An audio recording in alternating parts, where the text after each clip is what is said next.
વિદ્યાર્થી મિત્રો, ફરી મારી યુટ્યુબ ચેનલમાં આપનું હાર્દિક સ્વાગત છે।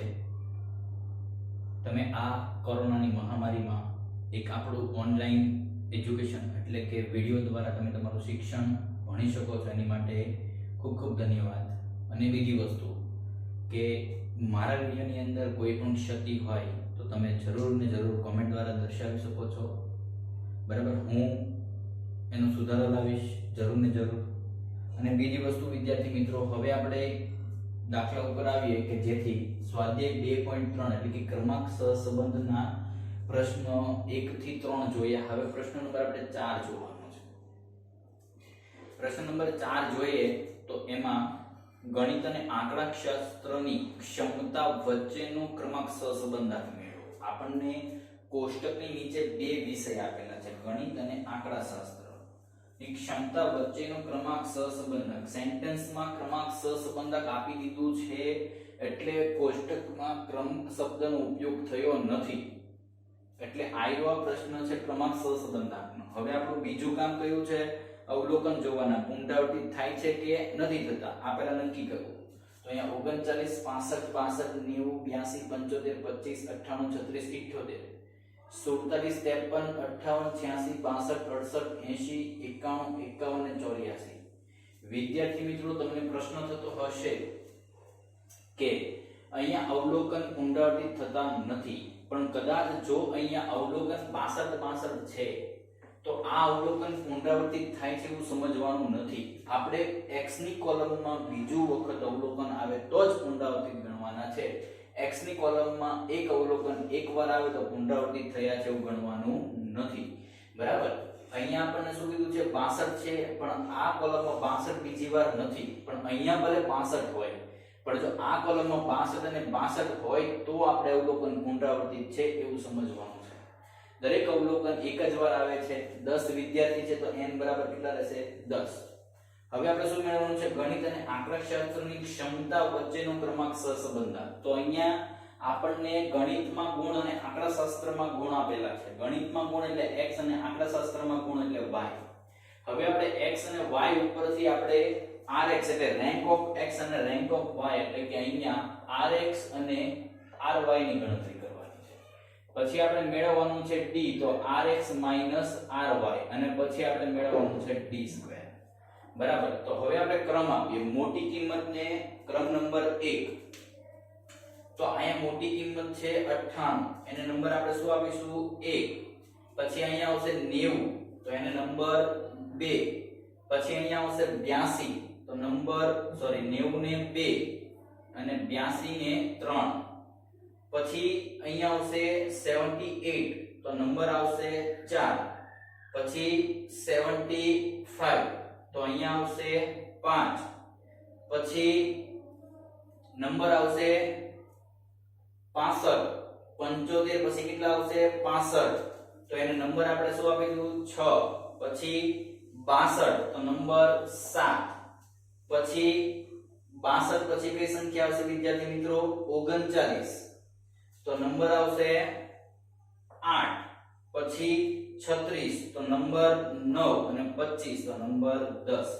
તો આ આપણા રેન્ક ઓફ x થઈ ગયા, બરાબર। એટલે કે ચલ x માટેના ક્રમાંકો। વિદ્યાર્થી મિત્રો, અહીંયા મિસ્ટેક ન થાય એટલે મોટી કિંમતથી ઉતરતા ક્રમમાં આવવાનું છે। 98 90 82 78 75 62, ત્યારબાદ આવશે 39, પછી 36 ને પછી 25, બરાબર। તો આ રીતના આપણે ક્રમ આપી દીધા છે। હવે રેન્ક ઓફ y ના ક્રમ આપીએ, તો મોટી કિંમત છે અહીંયા 91, તો નંબર 1। પછી 86, તો નંબર 2। પછી 84, તો નંબર 3। પછી અહીંયા 84 પછી આવશે 68, પછી 62, બરાબર। તો 68 ને નંબર 4, 62 ને નંબર 5। પછી 60 ને નંબર 6।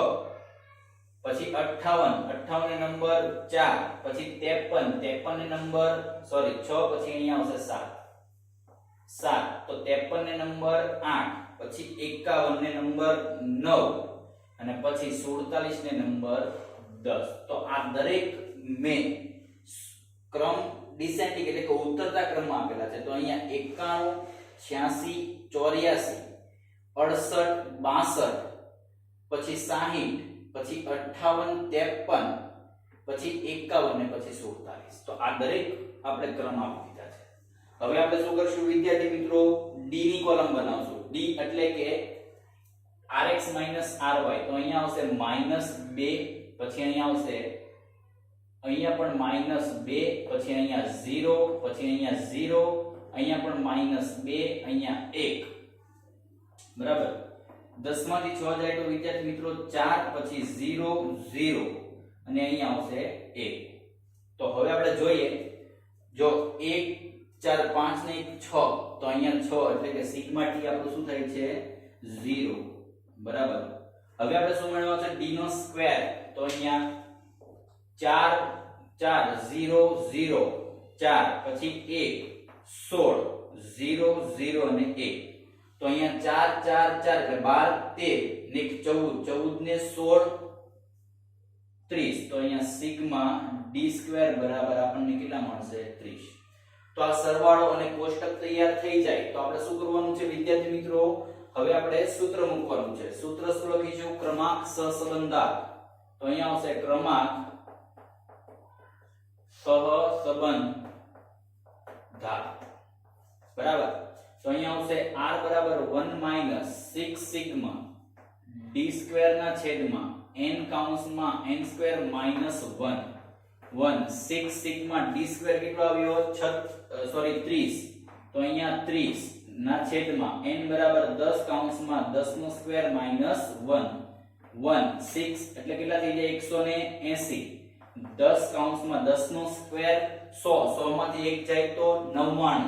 તો અહીંયા આવશે 99 બરાબર 1 - 180 ના છેદમાં 990. તો 1 - 18 180 ના છેદમાં 99 વડે ભાગાકાર કરું તો કેટલા આવશે 0.18. તો અહીંયા આપણે લખીએ 0.18. તો અહીંયા જવાબ મળશે 0.82. તો આ આપણો આન્સર છે. એટલે કે ગણિતમાં ગુણ અને આંકડાશાસ્ત્રમાં ગુણની ક્ષમતા વચ્ચેનો ક્રમાંક સહસંબંધક આપણને કેટલો મળે છે 0.82. વિદ્યાર્થી મિત્રો અહીંયા આપણને દરેક કિંમત કેવી આપેલી છે, અહીંયા અલગ અલગ. એટલે કે એક કોઈ અવલોકન બીજી વાર પુનરાવર્તિત થતું નથી અને જ્યારે પુનરાવર્તિત ન થાય ત્યારે CF ની ગણતરી આવે નહીં. CF ની ગણતરી ન આવે તો આપણું સૂત્ર કયું રહેશે, r બરાબર 1 - સિગ્મા d સ્ક્વેર ના છેદમાં n કૌંસમાં n સ્ક્વેર - 1. આ સૂત્રનો ઉપયોગ કરી અને આપણે ગણતરી કરી અને ક્રમાંક સહસંબંધક આપણે મેળવેલો છે. તો અહીંયા કેટલા આવશે 0.82. તો ગણિતમાં ગુણ એટલે x, આંકડાશાસ્ત્રમાં ગુણ એટલે y. x અને y ઉપરથી આપણે શું મેળવીએ છીએ rx અને ry. તો rank of x rank of y is equal to d. d મેળવવાનો છે તો અહીંયા d બરાબર rank of x minus rank of y એટલે કે ચલ x માટેનો ક્રમ એટલે rx અને ચલ y માટેનો ક્રમ એટલે ry. તો d બરાબર મેળવી અને પછી d નો સ્ક્વેર મેળવવાનો છે. વિદ્યાર્થી મિત્રો આ પ્રશ્ન અહીંયા પૂર્ણ થાય છે. આ પ્રશ્નનો કોઈ પણ જાતનો તમને પ્રશ્ન હોય તો જરૂર ને જરૂર મારી YouTube ચેનલમાં આ વિડિયોના કોમેન્ટ દ્વારા તમે દર્શાવી શકો છો. મારી YouTube ચેનલમાં જો તમને વિડિયો ગમ્યો હોય તો મારી YouTube ચેનલને તમે લાઈક કરો, તમારા મિત્રો સાથે શેર કરો અને સબસ્ક્રાઇબ કરો.